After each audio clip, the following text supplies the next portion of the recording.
Hi friends, good morning. मैं आरती online preparation में आप सभी का बहुत बहुत स्वागत है। एंड फ्रेंड्स, आज टीचर डे है। Happy teachers day all of you. शिक्षक दिवस की हार्दिक शुभकामनाएं आप सभी को। तो चलिए आइए देख लेते हैं वीडियो। रिवीजन टाइम के अंतर्गत पार्ट की बात करें तो 10वां भाग 10 पार्ट्स है।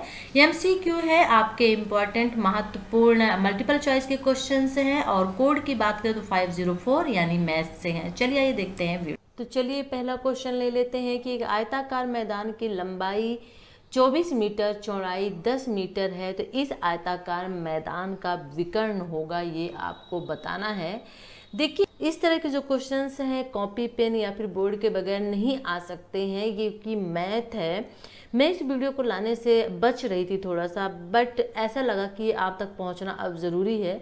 तो आप क्वेश्चन देख लीजिए और इसके बाद हमारी पूरी कोशिश है 1 या 2 या 3 दिन के अंदर पूरे जितने इसके क्वेश्चंस हैं हम उसके वीडियो आपको एक वीडियो में किस तरह करना है हम वो वीडियो अवेलेबल करवाएंगे।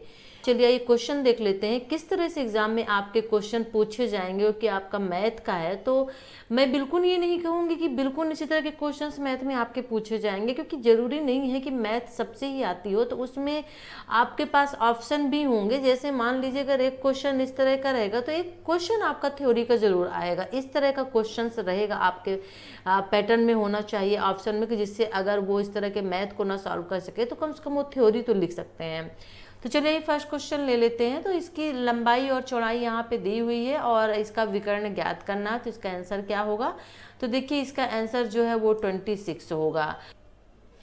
बाजार में किसी भी वस्तु का क्रय विक्रय करने के लिए किसकी आवश्यकता होती है? मुद्रा की, धन की, सिक्कों की, वस्तुओं की।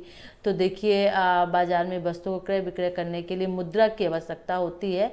यहाँ पे सिक्के दिया हुआ, धन दिया हुआ है, मुद्रा, तो मुद्रा में सभी चीज़ें आ जाती हैं, क्योंकि जो आपकी फॉरेन करेंसी होती है उनको भी मुद्रा कहा जाता है। और बाजार की बात चल रही है इसलिए राइट आंसर इसका मुद्रा होगा। ओके, आंकड़े दिए हुए हैं 2, 2, 2.3, 2.5, 2.6, 2.7, 2.8 की मध्यिका क्या होगी? अब आपको मध्यिका ज्ञात करना है, कुछ नहीं करना है। मध्यिका में आपको वही करना है जो हमने बताया है। तो फ्रेंड्स इसको कैसे करना है हमने आपको बताया था कि आपको सबसे पहले या तो इधर से आप पेयर्स लीजिए, जोड़े लीजिए, इधर का बनाइए या फिर इधर के जोड़े बनाइए, चाहे सिंगल बनाइए चाहे डबल बना लीजिए। बीच में जो संख्याएं डिजिट बचती हैं उनको आप प्लस कर लीजिए, यानी 2.5 से 2.6 को आप प्लस कर लीजिए। जितना आता है उतने में आप 2 से डिवाइड कर लीजिए। ठीक है ना, 2 से ही डिवाइड होगा तो इसके बाद जो आएगा वो आपका आंसर हो जाएगा। इस तरह मध्यिका निकाली जाती है। ठीक है ना। सबसे छोटी गणन संख्या क्या है आपको बताना है। जस्ट मैंने अभी कल परसों वीडियो डाला था गणित के बारे में, उसमें मैंने बताया था आपको, मैंने लेक्चर उसमें दिया था, आपने देखा या नहीं देखा पता नहीं। तो देखिए जो गणन संख्याएं होती हैं सबसे छोटी वो आपकी क्या होती है? 1 होती है। अब आप कहेंगे कि 0 क्यों नहीं है?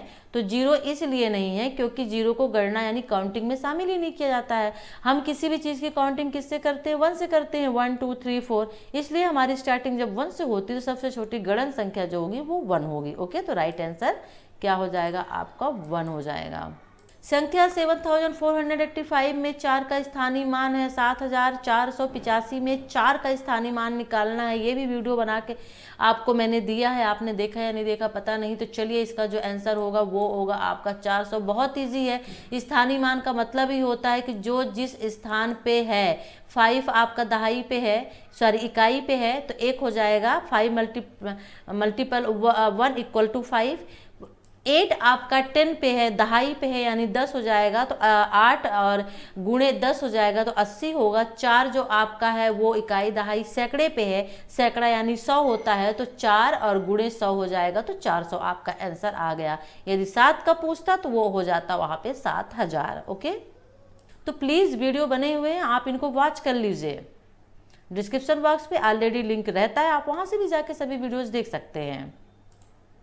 चलिए लास्ट क्वेश्चन ले लेते हैं कि गणित अधिगम में स्व आकलन की तकनीकियां कौन सी होती हैं? गणित अधिगम में स्व आकलन की तकनीकियां कौन सी होती है? छानबीन करना, तुलना करना, स्व विश्लेषण करना, उपयुक्त सभी। तो राइट आंसर उपयुक्त सभी हो जाएगा। ओके, राइट आंसर उपयुक्त सभी। चलिए नेक्स्ट क्वेश्चन देख लेते हैं कि अर्धवृत्त में बने कोण की माप होती है। एक अर्धवृत्त बना है, उसमें अगर कोण बना हुआ तो उसकी माप कितनी होती है, तो 90, 60, 180 या 90 डिग्री। तो देखिए राइट आंसर 90 डिग्री होगा। तो कुछ इस तरह के क्वेश्चंस होते हैं जो बिल्कुल फिट होते हैं, यानी एक अर्धवृत्त में जो कोण बना होता है उसकी माप 90 डिग्री होगी, तो इसमें ना कम होना है ना ज़्यादा होना है। तो इस तरह के जो इसमें क्वेश्चन है आप उसे बड़े आराम से याद कर सकते हैं। और अदरवाइज जो दूसरे क्वेश्चन जैसे ये क्वेश्चंस हैं, तो इनमें कुछ क्वेश्चंस होते हैं जिनको फार्मूले के तहत किया जाता है, तो हमने कहा कि हम वीडियो लेके आएंगे। चलिए अब देख लेते हैं कि यदि एक विषम संख्या 2x+3 है तो दूसरी क्रमागत विषम संख्या क्या होगी। तो यहाँ पे ऑप्शन आपके सामने दिए हुए हैं और राइट आंसर देखिए इसका क्या हो जाएगा, दूसरी क्रमागत विषम संख्या क्या होगी। तो इसका भी देखिए राइट जो आंसर होगा वो बी होगा, 2x+5। तो थोड़ा सा यदि आप क्वेश्चन को यहाँ पे समझिएगा कि एक विषम संख्या की ये बात कर रहा है ना, और 2x+3, तो 3 क्या है आपकी, इसमें 3 है आपकी विषम संख्या, 2 तो आपकी सम है, लेकिन अगर इसमें विषम संख्या देखी जाए तो 3 है। तो क्रमागत विषम यानी उसके बाद जो विषम संख्या आती है वो क्या होगी, तो 3 के बाद जो विषम संख्या होती है वो क्या होती है, 5 होती है ना। तो यहाँ पे 3 की जगह 5 हो जाएगा, तो 2x+5 हो जाएगा। ओके, नेक्स्ट क्वेश्चन देख लेते हैं कि पार्श्व चित्र में आपका जो कोण B है वो समकोण है, ये B जो है समकोण है। भुजा की माप कितनी होगी अब आपको बताना है। तो देखिए 25, 18, 5 या 14 सेंटीमीटर। तो देखिए ए से बी आपका कोण है उसकी तो माप दिया नहीं है। ए से सी जो कोण है उसका माप दिया है 13, यानी ए से सी भुजा की माप जो है वो 13 मीटर है। और इसी तरह से बी से सी का भी दिया हुआ है 12 मीटर दिया हुआ है। अब आपसे पूछ रहा है कि बी जो समकोण है यानी बी, तो आपका जो बी का ये जो समकोण है इसका माप कितना होगा आपको बताना होगा। तो देखिए इसका जो है राइट आंसर हो जाएगा आपका 5। ओके, चलिए नेक्स्ट क्वेश्चन देख लेते हैं कि गणित अधिगम किस प्रकार का कार्य करता है। तो देखिए जो गणित अधिगम है वो साधन का, साध्य का, उपयुक्त सभी का, तो वो उपयुक्त सभी का कार्य करता है। ठीक, नेक्स्ट क्वेश्चन देख लेते हैं अब कि आदित्य ने एक घड़ी 380 में खरीदी और उसे 342 में बेच दी, तो उसे कितने प्रतिशत की हानि हुई अब आपको बताना है। देखिए फ्रेंड्स, एक बात कहना चाहूँगी, आई डोंट नो, लेकिन एक चीज़ मैं गेस कर रही हूँ कि मैं जितने वीडियोस डाल रही हूँ आप अच्छे से प्रॉपरली नहीं देख रहे हैं। ये आपका लाभ और हानि का है, प्रॉफिट एंड लॉस का वीडियो है। और जब आप मेरे प्लेलिस्ट में जाके मैथ के प्लेलिस्ट में जाएंगे तो उसमें ऑलरेडी एक वीडियो मेरा ओल्ड का डला हुआ था, पहले का। मैंने उसमें ट्रिक के माध्यम से आपको बताया था कि किस तरह से लॉस एंड प्रॉफिट वाले क्वेश्चंस आप कर सकते हैं, और उसको मैंने इसीलिए कम्युनिटी में भी डाल दिया था। और आप कम्युनिटी में जाके मेरे देख लीजिएगा, उसमें लॉस एंड प्रॉफिट वाला वीडियो डला हुआ है और बहुत ही आसान तरीके से आप उसे हल कर सकते हैं कि लाभ और हानि वाले क्वेश्चन को। तो मैं प्लीज़ आप वहाँ जाके देख लीजिएगा। तो देखिए इसमें क्या करना होगा कि सबसे पहले 380 में खरीदी और 342 में बेच दी, से कितने प्रतिशत की हानि हुई। तो इसका जो राइट आंसर हो जाएगा 10% हो जाएगा, नहीं 10% की हानि हुई। चलिए नेक्स्ट क्वेश्चन देख लेते हैं। 4000 मूलधन के लिए 6% वार्षिक ब्याज की दर से 3 वर्ष का साधारण ब्याज क्या होगा। अब ये देखिए ब्याज वाले यहाँ पे क्वेश्चंस आ गए हैं कि 4000 जो मूलधन है उसके 6% वार्षिक ब्याज मिल रही है, तो उसके दर से 3 वर्ष का साधारण ब्याज क्या होगा। तो इसमें ऑप्शन दिए हैं, राइट आंसर 720 होगा। मैं अगेन कह रही हूँ, मैं इन सभी का जो क्वेश्चंस है उनका वीडियो है, मैं वो इन सभी को सॉल्व करके लाऊंगी और आपको बताऊंगी कैसे करना है। गणित आंकलन के उद्गामित प्रचलन कौन से हैं। तो देखिए स्व आंकलन, साथी द्वारा आंकलन, औपचारिक आंकलन, उपयुक्त सभी। तो राइट आंसर उपयुक्त सभी हो जाएगा। नेक्स्ट क्वेश्चन देख लेते हैं कि परिचर्चा के दौरान शिक्षक बच्चों को किस प्रकार सहभागिता हेतु तैयार करते हैं। कार्य को तैयार करने में, कार्य के संगठन में, साथियों के साथ चर्चा में, उपयुक्त सभी। तो राइट आंसर उपयुक्त सभी होगा कि परिचर्चा के दौरान शिक्षक जो है बच्चों को कार्य को तैयार करने, कार्य के संगठन, साथियों के साथ चर्चा करने, सभी के लिए तैयार करते हैं। अब एक देख लेते हैं माध्य का आंकड़े, जो आंकड़े दिए हुए हैं इसमें 7, 11, 14, 18, 21, 17 और 10 का माध्य है। अब इनका आपको माध्य निकालना है।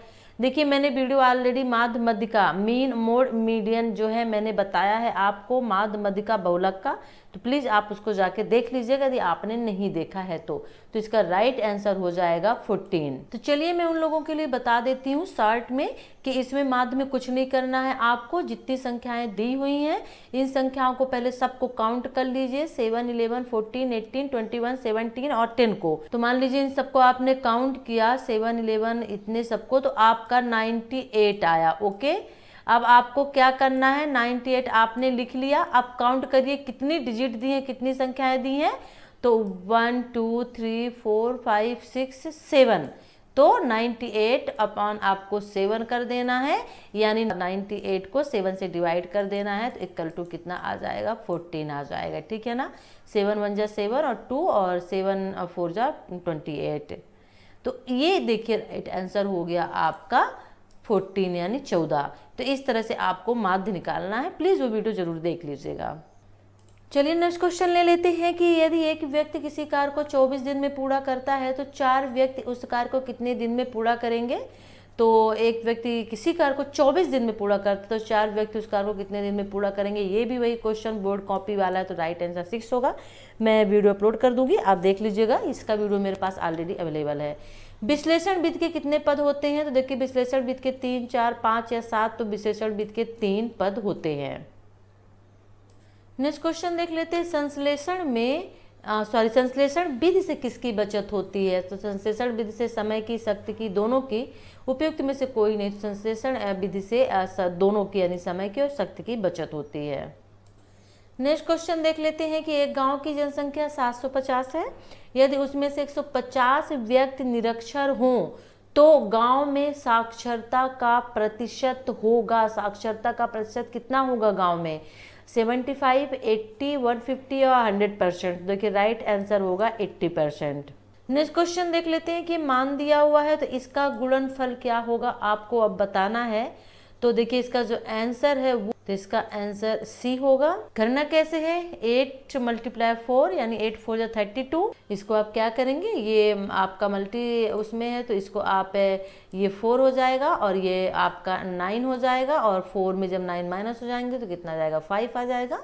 तो आंसर आपका ये हो जाएगा। चलिए नेक्स्ट क्वेश्चन देख लेते हैं कि 25 बच्चों को बराबर 5 समूहों में विभक्त करना है, यानी 25 बच्चों को बराबर 5 बच्चों में या 5 समूहों में विभक्त करना है। तो प्रत्येक समूह में बच्चों की संख्या क्या होगी, यानी 25 बच्चे हैं और बराबर 5 में विभक्त करना है। तो बहुत ईजी, इसको बताने की तो जरूरत नहीं है। तो आंसर जो इसका हो जाएगा वो हो जाएगा आपका 5, यानी 5 से आपने डिवाइड कर दिया तो 5 25, एक ग्रुप में 5 बच्चे आ गए, तो आंसर 5।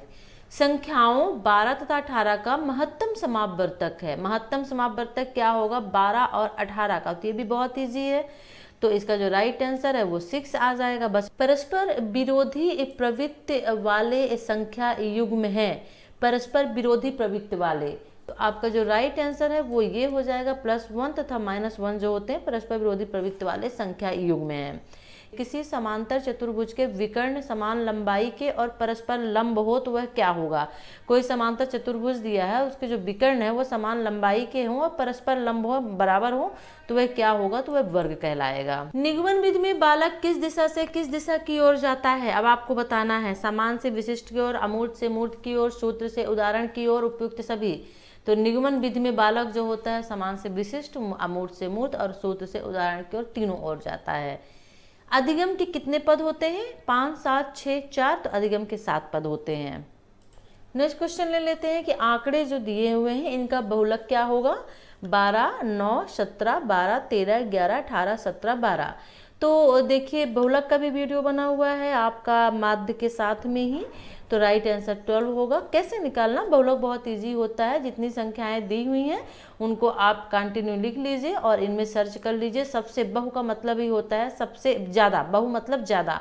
तो सबसे ज़्यादा जिस संख्या की आवृत्ति हुई हो, जैसे 12 यहाँ पे 1 आया, फिर 2 आया, फिर 3, यानी 12 जो है वो 3 टाइम्स यहाँ पे आ चुका है, तो बहुलक इसका 12 हो जाएगा। जो संख्या की आवृत्ति सबसे ज्यादा हो वही बहुलक हो जाएगा। छात्रों के लिए छात्रों के किन कार्यों हेतु तो प्रश्न बैंक उपयोगी होता है? त्वरित परीक्षण, परीक्षण पत्र या फिर उपयुक्त दोनों, उपयुक्त में से कोई नहीं तो राइट आंसर उपयुक्त दोनों। यानी छात्रों के लिए त्वरित परीक्षण यानी जल्दी पढ़ के एग्जाम देना है, परीक्षण पत्र के लिए प्रश्न बैंक उपयोगी होता है।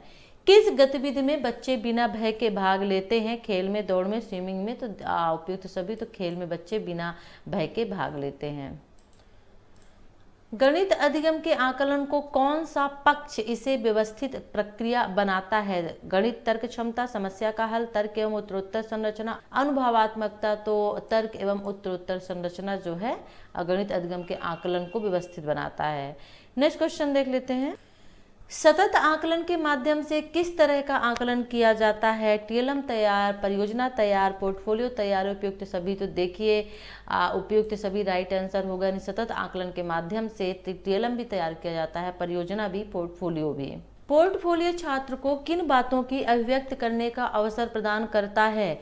भावनाओं का, विचारों का, उपयुक्त दोनों का। तो पोर्टफोलियो के माध्यम से भावनाएं, विचार जो होते हैं दोनों की अभिव्यक्ति होती है। यदि आंकड़ों को आरोही या अवरोही क्रम में व्यवस्थित किया जाए तो मध्य में पड़ने वाले पद का मान क्या कहलाता है? देखिए तो बहुत ही आसान सा है, वो मध्य में पड़ने वाला जो पद होता है वो क्या होता है? मध्यिका होता है। चलिए मध्यिका का सूत्र क्या होता है? तो मध्यिका का जो सूत्र है बताया था, वीडियो देखा होगा तो आपने आंसर देख ही लिया होगा। bn+1/2 यानी जो मध्यिका होती है, जितने डिजिट होते हैं उनकी संख्या n हो जाती है, उसमें +1 ऐड करते हैं और इसके बाद 2 से उसको क्या करते हैं? डिवाइड करते हैं। तो फ्रेंड्स ये वीडियो कैसा लगा जरूर बताइएगा। वीडियो को लाइक करिए एंड शेयर करिए। चैनल को सब्सक्राइब नहीं किया तो सबसे पहले इसको आप सब्सक्राइब कर लीजिए। चलिए फिर नेक्स्ट वीडियो न्यू इन्फॉर्मेशन के साथ फिर मिलते हैं। तब तक के लिए take care, bye, have a nice day.